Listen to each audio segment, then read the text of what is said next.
Alright, number 2, find the average value of y equals x squared of the square root of x to the third plus 1 on the interval from 0 to 2. And so, again, I'm going to set up my b minus a. Alright, sorry, I wanted to zoom out just a little bit so you can see that square root a little bit better. Sorry about that. So, let's do our b minus a. So it'll be 2 minus 0, I'm just going to go ahead and write 2. And so I'm going to take the antiderivative from 0 to 2 of x squared.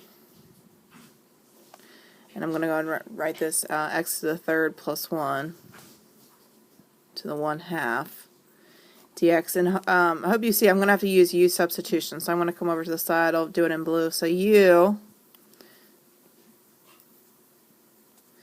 has to be this right here. So that'll be x to the third plus 1. Du is 3x squared times your dx. So that means our dx is equal to du divided by 3x squared. And again, when I have this 0 and 2, these are x values. And so since I'm substituting in and using u, I need to find new bounds. And so my u of a, which is 0. So if I plug in 0, so this gives me 0 cubed plus 1, which is 1. My u of b is going to be 2 cubed. Again, I'm using this formula up there, plus 1, and that's going to be equal to 9. And so now I can go ahead and plug these guys in. And so now we're talking about 1 to 9. We still have that x squared, and now we have u to the 1/2.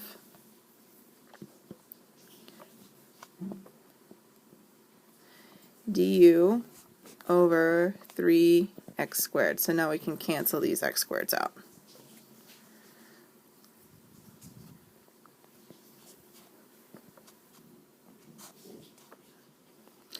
And so I'm going to move that 3 in the front, and I'll call it 1/3. So 1/3 u to the 1/2 du. So now I can go ahead and take the antiderivative. So I have 1/2 times my coefficient 1/3 times 2/3 u to the 3/2 evaluated from 1 to 9.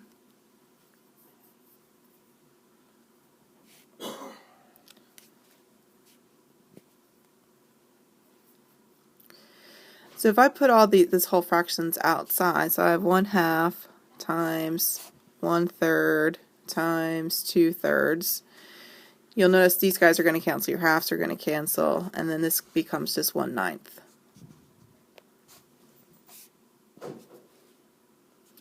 And on the inside we have u to the 3/2 evaluated from 1 to 9. So this is 1/9 times, and so I'm going to plug, when I plug in, so I'm going to plug in 9, so it's 9 to the 3/2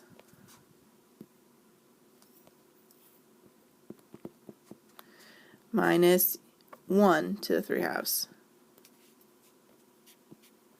And personally, the way that I think is the easiest is I always deal with the half first, which means the square root. So the square root of 9 is 3, and I'm going to raise that 3 to the third. And 3 to the third is 27. Again, let me do it with the 1. First, I do it with the half, which is the square root. So the square root of 1 is 1, and 1 to the third is 1. And so my final answer is going to give me 26. So 27 minus 1 is 26 over 9.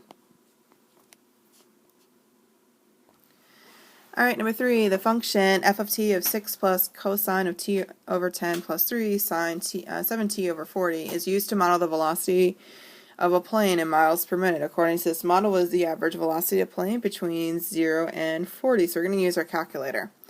And the way we're going to do it is I'm going to do 1 divided by b minus a, so it will be 40 minus 0, which is 40. I'm not going to bother with the 40 minus 0.